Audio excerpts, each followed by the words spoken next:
பேசாத கிளம்பு. ஏய் என்ன பங்காளி அவ்வளவுதானா? அவ்வளோதான்டா போடா. என்னடா என்ன சொன்ன உங்ககிட்ட? எஸ்ஆர்எஸ் எங்களால் அடிக்க முடியாது, நீ எங்கிட்ட தோத்துரு, அங்கே போய் அடிச்சிருந்தானே சொன்னேன். ஏன்னா ஈஸியாக வந்து எங்களை அடிச்சுட்டு போகிற. நாங்க ஈஸியா அடிக்கல, நீங்க தான் கஷ்டப்பட்டு தோக்குறீங்க. கஷ்டப்பட்டு நாங்கள் எப்போ தோத்தோம்? கஷ்டப்படாதான் ஜெயிச்சிருப்போமே. எங்களால் முடியல தானே உங்ககிட்ட கேட்குறோம். நீலாம் ஒரு பங்காளி இல்லை தெரியாம தான் கேட்குறேன். அம்போன்னு விட்டுட்டு 10வது இடத்துல நீ பாட்டு போயிட்டு இருக்க.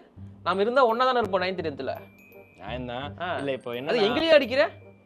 இல்ல ஃபேன்ஸ் எல்லாரும் என்ன சொன்னாங்கன்னா ஹிட்டை அசிங்கப்படுத்திக்கிட்டு இருந்தாங்க, அதனால டீமுக்கு வந்து அது எங்க மேட்ச் தான் கிடைச்சதா?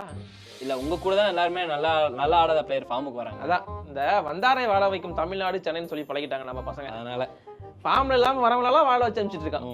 இப்போ நீங்களும் ஏதோ பங்காளிங்க எதனால? சரி அதுவும் நம்ம ஹிட் இல்ல பாவம் இல்ல அவரு. அது சரி, ஸ்கை அவரு ஃபார்ம்ல இல்ல கொஞ்சோண்டு. இப்போ எங்களை யாரா வாழ வைப்பா? அதுக்கு பதிலா சொல்லுங்கடா.